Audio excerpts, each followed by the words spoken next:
Tara Lee Patrick was born on April 20th, 1972, in Cincinnati, Ohio. From the moment she was born, I started taking pictures of her. Her mom, Patricia, I thought, God, this baby's beautiful. Patty came to the marriage with a few kids, Mark and Debbie, and we decided to try to have a baby, and that's when Tara came along. Tara, being the only child of a second marriage, was kind of blessed with having an older brother and sister, but really I would say that older sister was like an extra mom. Everybody's focus was on her. She was the little baby of the family.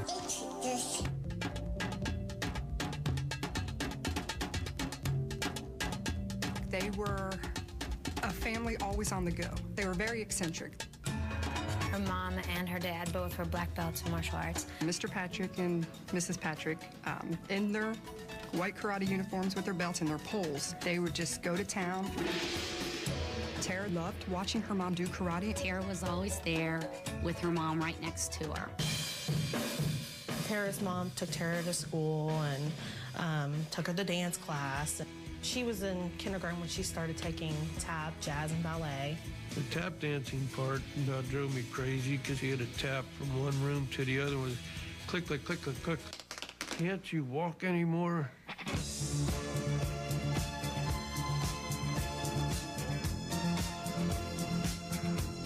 Her first dance contest, she did Rod Stewart's Do You Think I'm Sexy? She knew how to shake her little booty out there and wink at the audience. And of course, she got first place.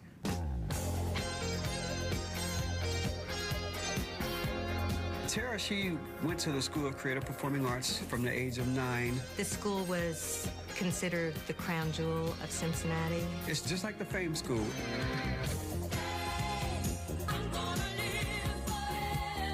It was very, very privileged for anyone to go there. You had to have that special something. She had it. She was born with it.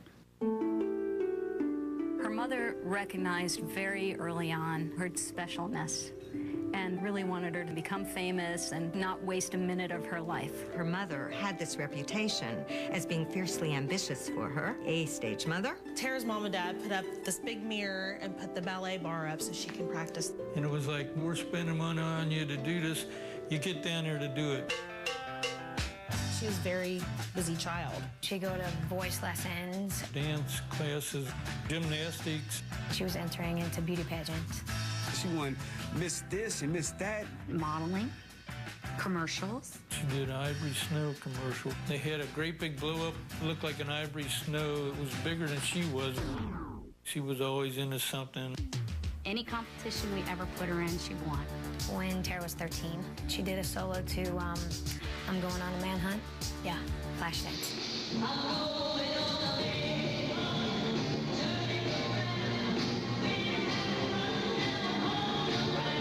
And she was hot. She was fierce. Fabulous in the black leather and chains and crimped hair. She just let the crowd have it, and they just went crazy. She just knew how to put on a show. She always had that star appeal. People always thought she was someone.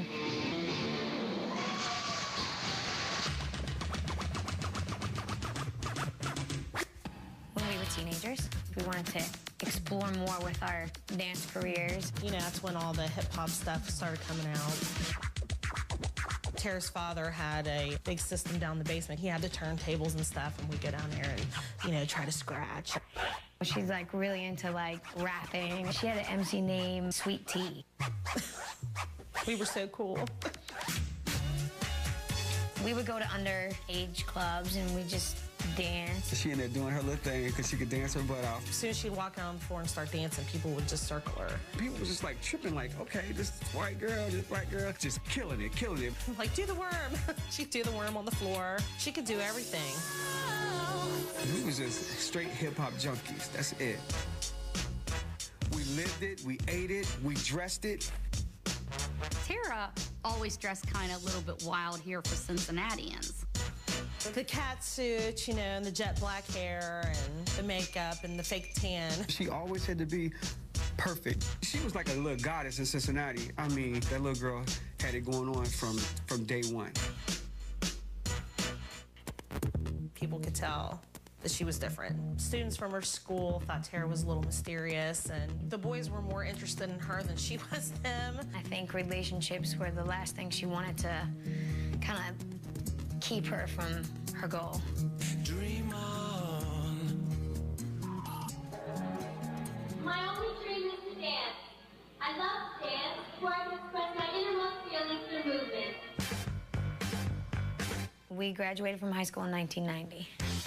She wasn't an academic student. Tara didn't go to college. I don't think school at that particular time is what her focus was.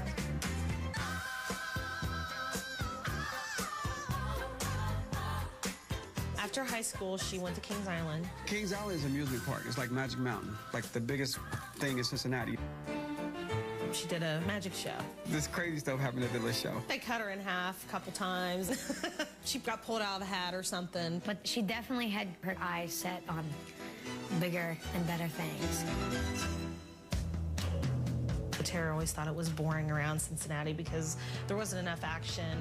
Being in Cincinnati, you know, you have no connections, nobody that's trying to help you. Just like, get me out of here, you know. It was all about performing and becoming famous. There were 3 things that she wanted to do in life. She wanted to dance with Prince, she wanted to pose for Playboy, and she wanted to become a movie star.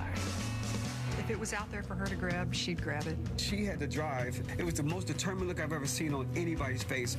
She wanted everything. She really did. Next, Carmen heads to Hollywood and meets her prince. He was obsessed with the fact that he wanted her to look a certain way. He would pay her surprise visits. I mean, I'm talking 3, 4 a.m. She was ready.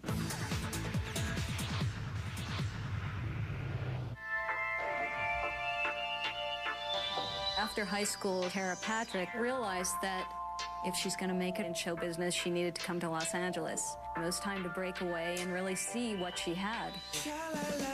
You're not married, you're young, you're good looking, and if you're going to do it, this is the time. She told her mom, you know, okay, give me 2 weeks. If I don't make it, then I'll come back. This little person from Ohio was going somewhere. She was a very driven person. She knew exactly what she wanted, and she was going to go get that. When you're that pretty, usually things happen to you.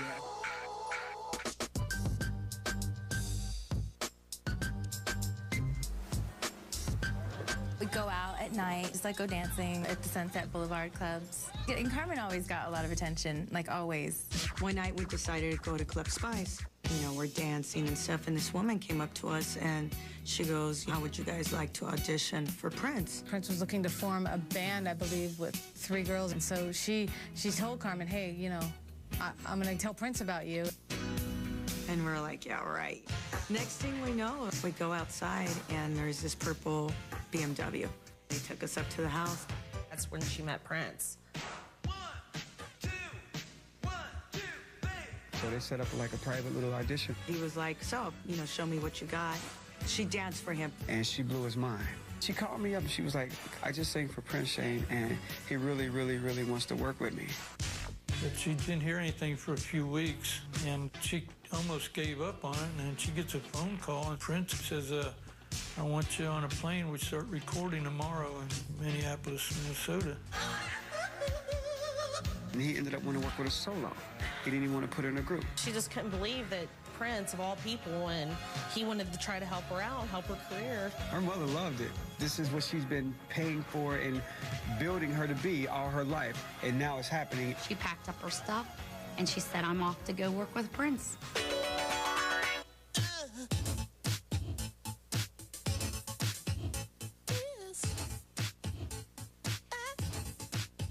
In '92, she moved to Minneapolis, and she started recording with Prince.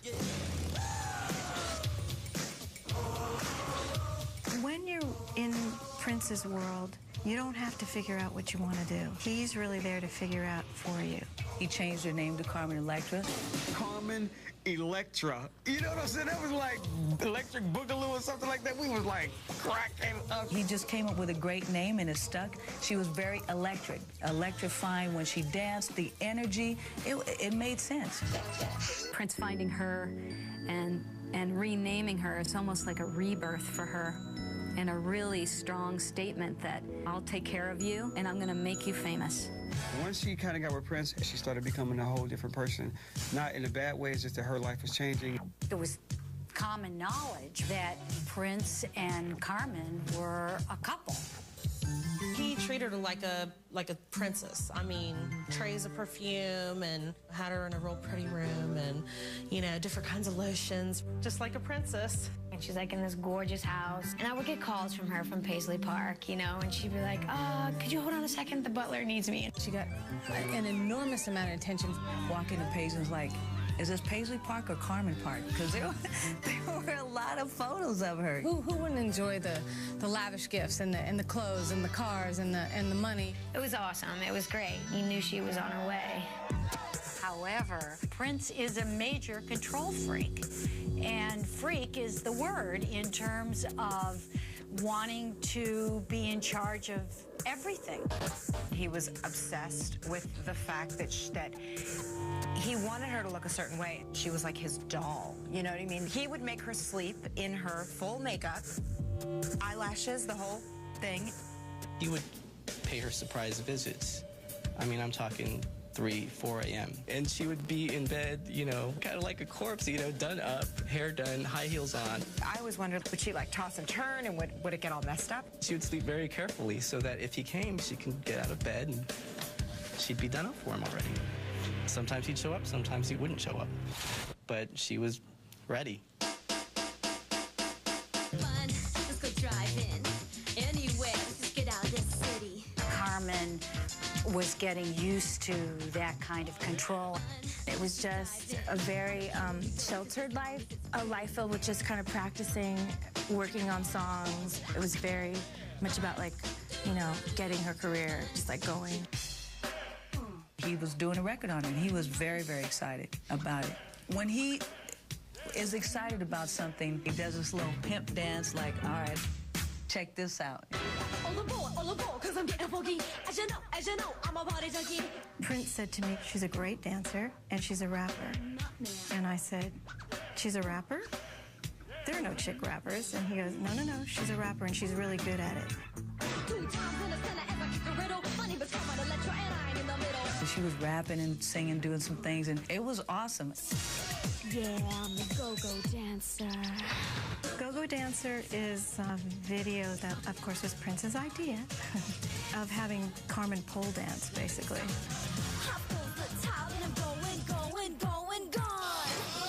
She was kind of willing to do anything. She was dressed in all these fabulously scantily clad outfits, big hair, great makeup. I just looked around and I said, this girl is a star. Carmen, you're coming soon.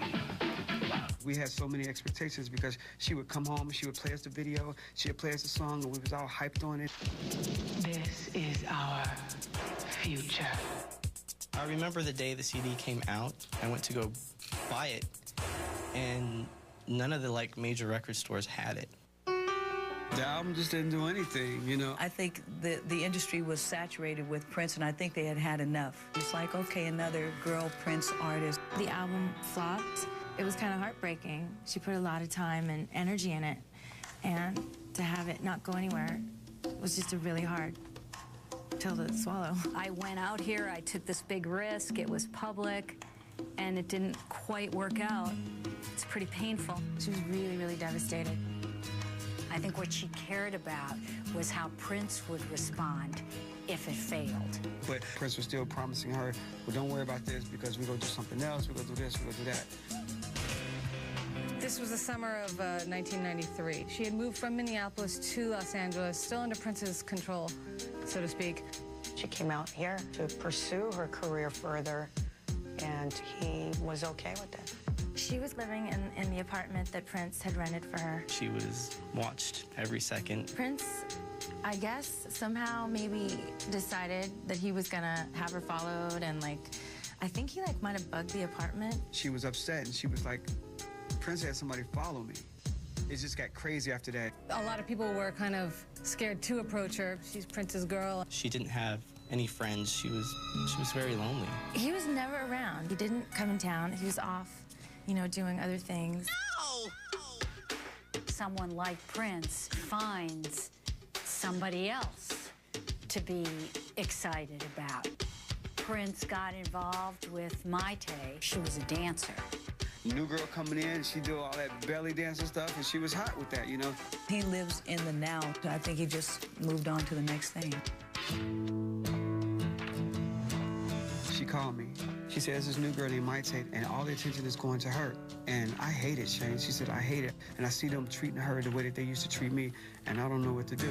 I don't think that Carmen could exist in a relationship where Prince was seeing other people. She didn't want to be around it anymore, and, you know, they had the falling out. He put her out. He told her, you know, you gotta go. She had nothing. She didn't, you know, nowhere to go. The whole time that I've been knowing her, I had never seen her like that. It was like, it was the lowest point.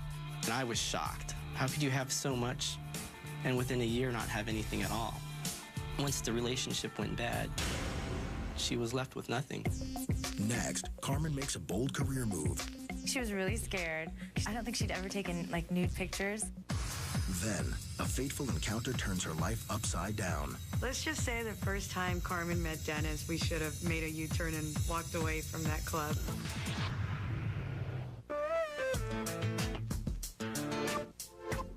After Prince, it was like starting all over again because she had had a taste of what life could be like, and it looked like it was all going to happen, and then there was that loss. She was pretty much left out there, like, you know, by herself with nothing. It was late '93. She kind of disappeared for a few months, and nobody saw her. She was living in Panorama City, somewhere deep in the valley. Like 4 exits past, like nothing. It was an ugly house. It was like a Sanford and Son. Like, it had junk in the front yard. She had no telephone, and it was like total ghetto. She went from everything to nothing. However, I don't think Carmen felt sorry for herself. When things got really bad with Carmen, the one person that she always talked to was her mom. Her mom told her to be strong and to hang in there. She was always going to swim. She was never going to sink. I said, you know, they're doing this show down at Glam Slam, and some of the greatest dancers are dancing, and it's called Erotic City. Glam Slam was Prince's club. He had it in the middle of downtown LA. She finally broke down and gave him a call. He was nice enough to say, look, I'm putting together this show at my club. It's called Erotic City. I want to make you the star. Put your hands together for the erotic dancers, featuring Miss Carmen Electra. Welcome to Erotic City. My name is Carmen. They performed every Friday night, only to, like, Prince music. The show was off the hook. I really loved what she did. Even if there were 10 people there or 250 people there, she danced as hard as she would if there was no one there. She was making, like, nothing to work there, but she didn't do it for the money. What was driving her was just an inner fire, you know? She just burns really bright inside. It's in her heart. It's in her soul. It's part of who she is. After Glam Slam, she started getting little modeling jobs here and there, building up her you know, portfolio. A friend of hers who had some connections at Playboy thought it would be a great idea. So we took her down and they did some test shots. With the whole Prince history, Playboy figured it would be an interesting story. So in 1996, they did a spread. The camera loves some people. They simply come alive in front of the camera. Carmen is one of those rare persons that is, you know, has a magnetic quality in person and also on film. What she manages to project is hot. She was really scared. I don't think she'd ever taken like nude pictures, and I think it was really freaky. And she'd say, "No, I can't look, I don't want to look." And she wouldn't, like she freaked out. And I'd be like, "Are you kidding me? If I look like you," I'd be like frozen food section, buck naked, every day. She was worried that it wasn't going to fly, but, you know, we assured her, hey, you know what, as soon as this hits, you're going to blow up. Playboy came out and flew off the stand. I do remember that she was very popular. She was somebody the readers want to see with her clothes off. It's like, wow, where did she come from? My God, that body. She does. She has the body of death. Her breasts were like double the size that I was used to. I was like, did you get... And I pointed to her, she was like, no, and she denied it. It was 96 when she got the implants. She wanted to be like that ultimate pinup, that like, you know, boobs would take it to the next level, and they totally did. Posing for the magazine made sense. I think it was a turning point for her career. It was the springboard for her. Things really started taking off. She started entering in different avenues, taking acting classes. With the whole acting thing kind of just happened. She did the movie Good Burger. You hungry? Yes, I am hungry, but not for food. I'm hungry for you. She was able to finally start to establish herself on her own and be independent. She was getting offers for television. Let's go to my new host, Miss Carmen Electra. In 1997, she replaced Jenny McCarthy in Singled Out. Carmen was definitely nervous about Singled Out.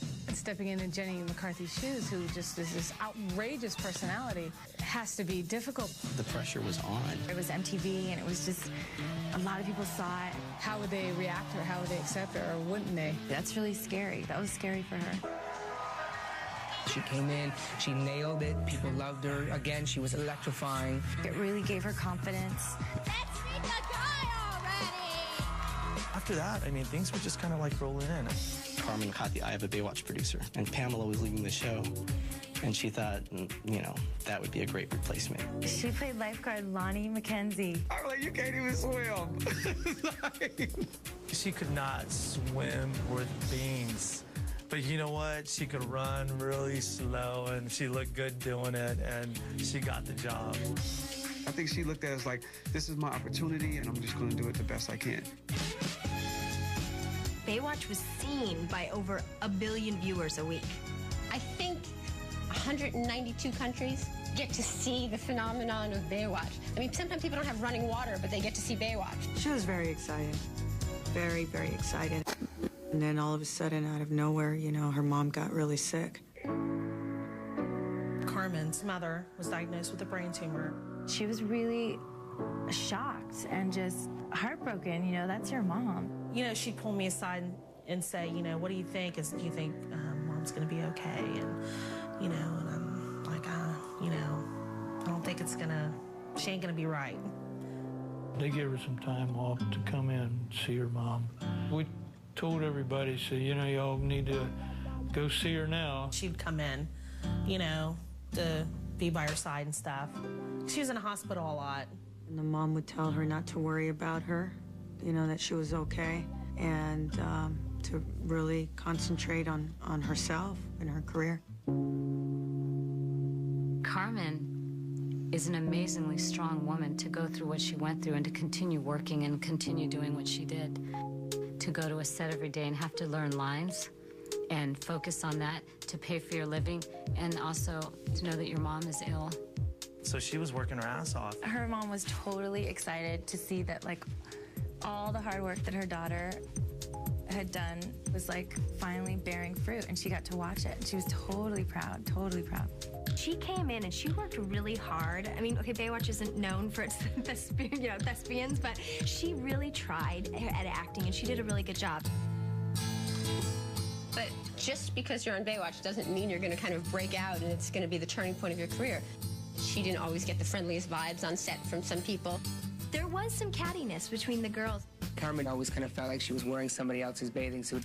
Not only was she asked to replace Pamela Anderson, but they gave her Pamela's swimsuit. So she literally had to fill the place of Pamela Anderson.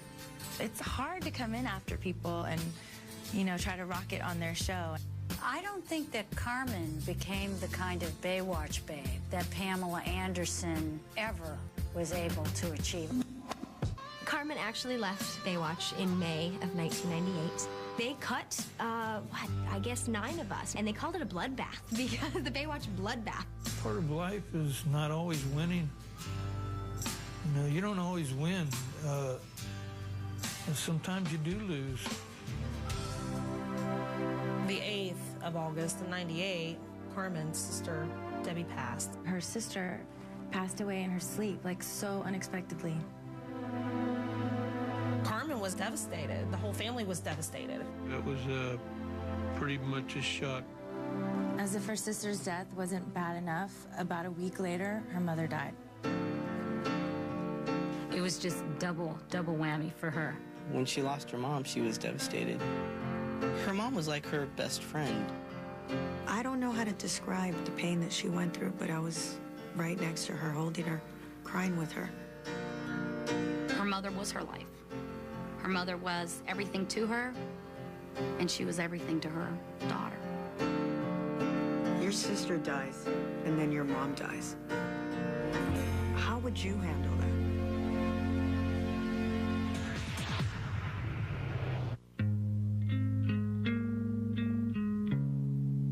Carmen went through a really tough stage in her life, a really tough time where she lost her mom and her sister. Oh, God, I can't even explain what she went through.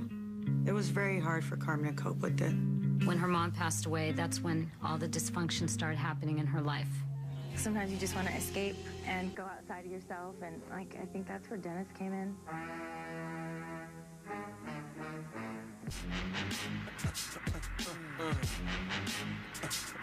She met Dennis Rodman in 1998. Let's just say the first time Carmen met Dennis, we should have made a U-turn and walked away from that club. She said it was like instantaneous, like 2 people just bam. I really didn't give a shit about girls. I just like went out there and had my fun. With her, she was a different story. I really got into her after a while. I think the fascination with Carmen and Dennis in that time frame was Beauty and the Beast. Nobody could quite figure out what the relationship was all about. Everyone thought it was just such an odd couple. She was larger than life, and he was partying and dressing in drag and all these kinds of crazy things. Dennis Rodman, the intensified bad boy. Carmen Electra, the sweet, innocent Cinderella, type of girl.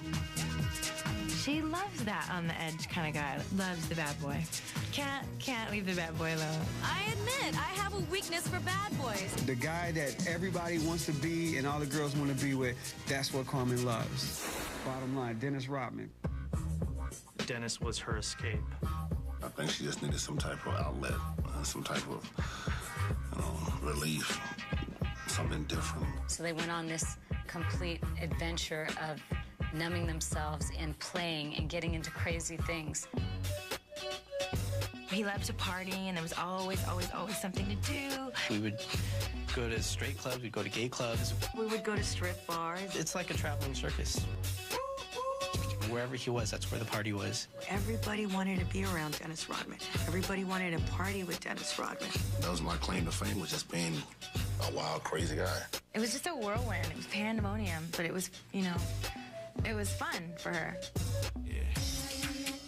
He's wild, but he's also very sweet, and he was very much in love with Carmen. Dennis was a very spontaneous type of person. He was romantic. He has serenaded nude to her.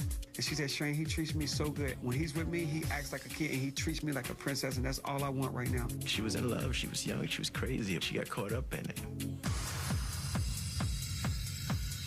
I think Dennis and Carmen had been dating for about 4 or 5 months. We all went to Vegas in a private jet. I'm downstairs gambling, winning, having a good time. And I get a phone call from Dennis, like at 5 in the morning. Monica, come downstairs. I'm like, why? What do you want? I'm gonna marry Carmen. And I was like, no way. This I'm here now. Screw this, man. I'm gonna go get this girl. Let's go do this right now. I don't think it was like on one knee and, will you marry me? And I don't think there was any romance involved. So I went upstairs and said, hey, get your ass up. He said, go get married. She said, what? I said, so get married. She just had this big smile on her face. You really serious? I said, yeah, let's go. And then finally we found the chapel. Well, Chapel of Flowers on the Strip in Las Vegas. I remember the priest giving the vows, and, he was taking a really long time. This ring symbolized all the love and cherish that you guys are going to have, and you just start going nuts. And I'm looking around like this son of a bitch. I said, what the hell are you talking about? And Dennis goes, hey, hurry the up. We looked at each other and we're like, no, he didn't just cuss the priest out. We couldn't believe it. She was right there just laughing. I said, wow, she's a trooper, boy. That's how we got married right there. And you can call it a marriage made in Las Vegas, if not in heaven. I was like, what? You did what? You got married? I totally was like, wait a minute. I thought I knew this girl. I just was in shock. Oh, Lord, no. And then it just exploded into this whole random negative, bad vibe press thing. The next day, Dennis Rodman's manager released a statement stating that Carmen had gotten Dennis drunk to marry her, which, of course, was false. I'm like, oh, God, I'm shocked. I didn't do anything like that. It was all over the news. So I get this phone call from Carmen. She's belligerent, just crying, just delirious. Carmen was like, what's going on? We were all pissed off because that's not what happened. Dennis totally came out a few days later and said, no, I really wanted to marry her. But it was kind of a little too late.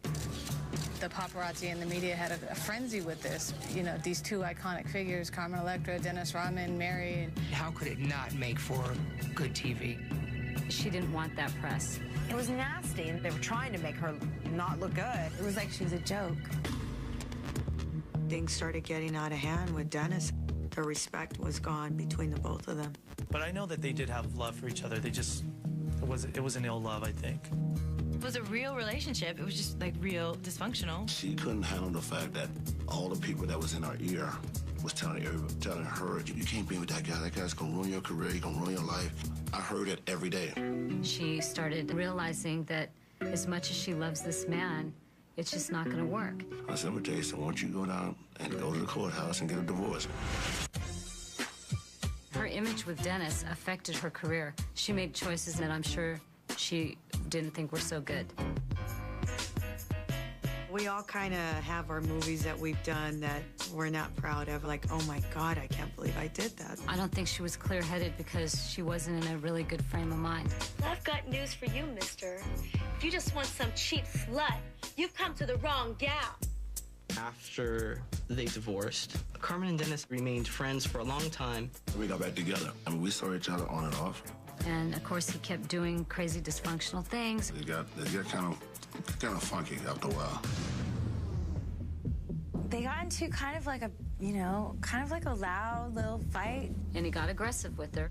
She was, trying to hit me. She was fighting me back, you know what I mean? It was more like pushing this and that, knocking me down here. It was just like that. It wasn't like, I never swung at her. I never raised my hand to her. Electra and Rodman arrested early Friday morning at the Bentley Hotel in South Beach. All of a sudden, CNN comes on, and then I see my girl, arrested, and I see Dennis arrested, and I was like, oh my God. They took both of us to jail in the same paddy wagon. I was sitting on one side, she was sitting on the other, but we was talking to each other through the wall. And I was saying, yeah, I love you. She's up there crying and saying the same thing, and we was, that shit was crazy. There's a mugshot of my friend, she has a record now. She's gonna hate this picture. She walked into the courtroom with her makeup and Rodman and handcuffs and stuff like that. It blew my mind. The judge ordering Rodman and Electra to stay away from each other, no contact whatsoever. Do you understand that? Ms. Patrick, you are not allowed to have any type of contact of any kind with Dennis Rodman. I know that you love your man, but this can't last. A lot of stuff I did that was nuts. My relationship was all screwed up with every girl I messed with because the way I was so up. What was once great escapism for her turned into something very distracting and destructive. After the whole fiasco, her life seemed to be spinning out of control. I just felt like this is like a new low. Next, Carmen picks up the pieces. I could just see a little flicker in her eyes, like kind of like the old Carmen was coming back. And finds true love. We just connected. I just said, there's something special here, and I just went for it. Electra and Rodman arrested early Friday morning. Around 98, 99 was a very difficult time for Carmen. She'd gotten married. That didn't work out. I think she realized that her and Dennis just were like water and oil. You know, that it just wasn't going to mix and it wasn't going to work. She cut him off cold turkey and said, that's it. We couldn't get along. We couldn't be together. She just realized I got to move on. After her and Dennis had broken up was when she went back and really dealt with, you know, her mom's death. She took a whole year to really reflect on herself. She was getting her head on. And you know, when you get your head on, you start seeing the truth. I could just see a little flicker in her eyes, like kind of like the old Carmen was coming back. She was ready to maybe move on and put pieces back together. She decided to go ahead and focus on her career. She got her feet back on the ground and got pointed in the right direction and then went forward. She was really focused and she was pursuing acting. She went in and read in front of the Wayne brothers, and they loved her. And Carmen's like totally excited. All of a sudden, here came Scary Movie. Hello. Want to have a little fun? Her scene was basically that one at the very beginning. My boyfriend's gonna be here any minute, and he's black, and he'll kick your ass. It was Prince. A guy made up as Prince, like, oh, bad and stuff. He was like, oh, that's not my boyfriend. I mean, I've him a couple of times, but that's it. The funniest thing in the world. I was like, oh my God. The whole shtick of her making fun of herself and, you know, the implant coming out and everything, I mean, it made her really likable. Showing that she was able to make fun of herself, that took a lot of guts, and not everybody can do that. Scary Movie was kind of like a breakthrough for Carmen. And things just started happening for her. For Carmen, doing Playboy again, it helped her career in a lot of ways. The Playboy issue of 2000 that Carmen did was, you know, showed the world the return of Carmen Electra, that whole kind of, you know, va-va-va-boom element that Carmen has. She was on the cover of the Christmas issue. I think Carmen Electra is one of those who used Playboy very successfully as a springboard into celebrity. So wouldn't you like to have fun? After that Playboy, it kind of caused this resurge of interest in her. Everything got a lot better. She was more happy. She was getting a lot of work. Hi, I'm Carmen Electra. Hey, I'm Carmen Electra. I'm Carmen Electra, and I'm on a mission from God. Every time you turn the TV on, you see her. Carmen wanted worldwide recognition, and she's got it. Life is very, very good. But I think a point did come where she really wanted more. Sometimes as a woman, you think like, will you ever meet your Prince Charming? And she did. All of a sudden, here comes Dave.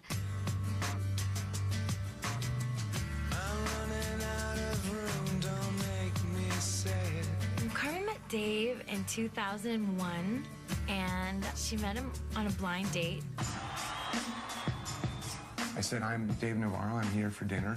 A reservation. They go right this way, and they take me down this hallway into this room where there's a dinner table set for us, and it seats 8 people. I noticed, and I was like, the I mean, hello, right? I guess the girls were there just in case, you know, Dave wasn't what Carmen was expecting. I certainly was uncomfortable, but in a matter of, I would say, 10 minutes, those 8 people just kind of blended out into the background, and it was just her and I. We just connected.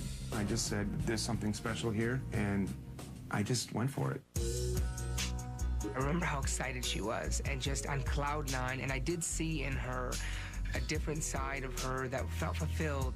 She was like, Shane, it's different than anybody. It's different than any guy that I've ever been with. I think what we had in common was something that's like indescribable. It's like a connection of souls, really. We have both gone through some pretty traumatic events in our past. We both have lost our mothers.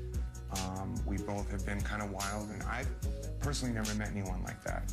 They're both just little angels together, but little devils at the same time. She's crazy in love. I mean, she's giddy, giddy, giddy in love. About 9 months after we were together, I decided this is the girl for me. So I had gone ring shopping with my dad, and we went to Tiffany, and he helped me pick out a ring. And I just went for it, and she took it, hook, line, and sinker. I think Carmen with Dave is at her complete best. She's finally grown into the woman that she wants to be. She is a survivor. After all the ups and downs and the highs and lows and the dramas and the nightmares, I really think Carmen's figured it out. I don't think she'd be at this level if she hadn't gone through the pain and the upset and the disappointment. She's always remembering her mom. Her mom is always with her, so I think that propels her to be a success. Some people self-destruct, and some people grow, and Carmen chose to grow. With her, there's no finish line. She never gave up.